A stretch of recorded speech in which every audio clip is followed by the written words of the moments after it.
food companies necessarily make you eat that fast food which makes you fat.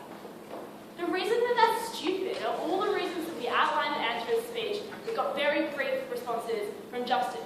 It's the fact that if you are morbidly obese, you gradually become morbidly obese, so you keep on eating stuff, right? Surely at some point you realize, oh fuck, eating that stuff makes me really fat, right? It's the fact that the individual has some autonomy apart from the company. What we never bought is that this company controls the individual to the extent of which they're like kind of forced into eating this kind of food. That was a bit ridiculous.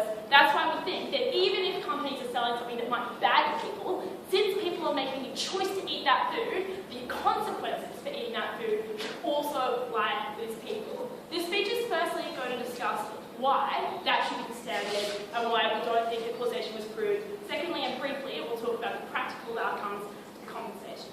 So, why do we think that companies are not responsible in today's debate? What I'm going to do here is actually just talk through all the reasons they gave us why companies are responsible and explain why they're not really sufficient. The first reason they told us that companies are responsible was this notion that companies have misled all these people who are eating this food in a way that's totally ridiculous. And Justin wanted to pretend that that's why it's different to alcohol, which you know is bad. Why was that silly? Firstly, there is nutritional information, right? If you want to have that information, you can very easily read it. And so this notion that people have no idea what they're eating is just total bullshit, right? The next thing is there is general information available to people about how fast food is bad. And it's not something that occurs once or twice in a PE lesson, right? Even if it did, people would still know that and still be in a place to make an informed choice. But moreover, every single time you turn on the television, you see something like a current affair about how fast food is making you fat, or the content of eating this fast food is really bad for you. The notion that people are just kind of unaware that fast food can be kind of bad is ridiculous. When you consider the immediate connotation that comes to mind, what do you think of McDonald's, which is unhealthy fat, right? The third thing we say that morbidly obese people go through the process of becoming morbidly obese. So surely, even if at the very beginning they didn't realize that fast food was bad for them, as they continue to eat that fast food and become fatter, they realize that causal relationship exists. In the extent that they realize that causal relationship exists, at the point that they realize at which that causal relationship exists, then yes, the responsibility is on them to say, oh, maybe I should stop eating this food, because they in that way have the knowledge that means that they're not misled anymore. But moreover, Justin wanted to claim that it was misleading because his ads conflate healthy and fat things. No, these ads say we have a healthy menu and a fat menu. Not only are morbidly obese people not ordering the grilled chicken wrap, but also they know that when they order the Big Mac, they're not getting the health benefits that they might allegedly get from this chicken wrap anyway. The notion that it conflates is a bit bizarre. The second problem with this notion that it's misleading is the problem that the ads aren't actually misleading, in the sense that the ads themselves say things that are true.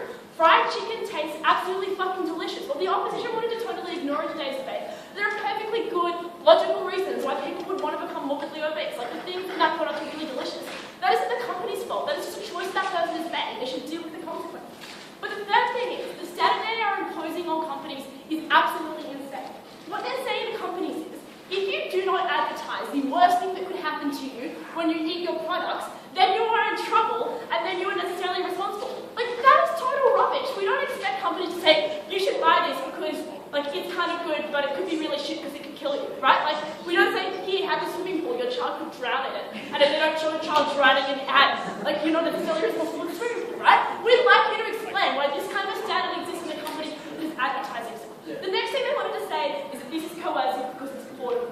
Firstly, that is offensive because because we think that people are offered a choice, that just means they wanted to take a choice from it. Secondly, on the flip side, are you requiring companies to make food unaffordable for poor people, in which case you guys have to try to make choices anyway?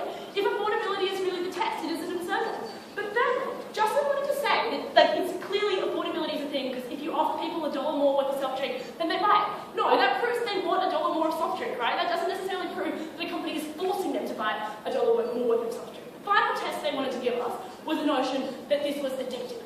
And firstly, this is not addictive in the same way that alcohol is addictive. This is addictive in the same way that shoe shopping is addictive to some people. It's addictive to some people. We don't sue shoe companies because they make products that are so damn good. But the reason they gave us as to why it's addictive is that it's a very enjoyable thing to do. That is the same reason why people make really good choices to do this, right? That is the exact same reason why it is a legitimate choice for people to make this, aside from the notion of addiction. So we didn't think that that's true. But finally there, on this issue of responsibility, Justin wanted to claim that maybe people aren't responsible, but it's a good thing people can sue anyway because No, the entire point of the legal system is to assign fault and then go with the social outcome. Okay? If you want to get your other outcome, do it through a tax. Don't do it through assigning blame. That's the distinction in this debate. On to the question of compensation very briefly, because it's not very good. Firstly, we say that it is still offensive that lawsuits are basically forcing skinny people to subsidise fat people who cannot control themselves and then want pity from the state when they should have just stopped eating those Big Macs, right? But secondly, in terms of all this stuff about how this payout helps people skinny, that is just an argument as to it's really nice to have more money because then you can do more things. Well, great, yeah, it is nice to have more money, and if the world was a perfect place, everyone would have more money. We don't think that's a standard by which we should create legal tests. If that was really the standard, then you'd have a considerably more generous award system in the legal system. Obviously. In terms of, but also you guys are taking money away from other people, so if money is your primary happiness, then this is still unfair. In terms of my sustaining material in today's debate, what I'm going to bring is that what the opposition's model does is actively discourage people from taking responsibility for their health. I don't even really need to prove the first step of this argument, because Sam gave it to me in his first point when he said, and I quote, that their model means that people no longer need to blame themselves for being fat, because it means that they can blame the companies. That directly proves, right, that when people think that they can blame the companies, they now absolve themselves as well. But moreover, at a greater societal level, we think that also filters in, because in society we have a tendency to blame one thing and not multiple things at the same time. What we think realistically happens under the opposition's model is that everyone in society is oh, those stupid fast food companies, and don't hold that people responsible themselves. Why is it bad that people are no longer responsible for their own mistakes and their own actions? For a really simple reason. When people think that they are in control of what they do, or to blame for what they do, they act in a better way. If not being obese is really the aim of this debate, ladies and gentlemen, then we want people to be in a mindset in which they think that they are the people who control whether or not they're obese. Because it is in that mindset that they are the least likely to become obese, because they are likely to take a walk, do all the other things, by the way, which also stop becoming obese, that are totally unrelated to fast food companies that you guys kind of wanted to ignore in your case. In the context in which people think that they are in control of their own actions, they act better.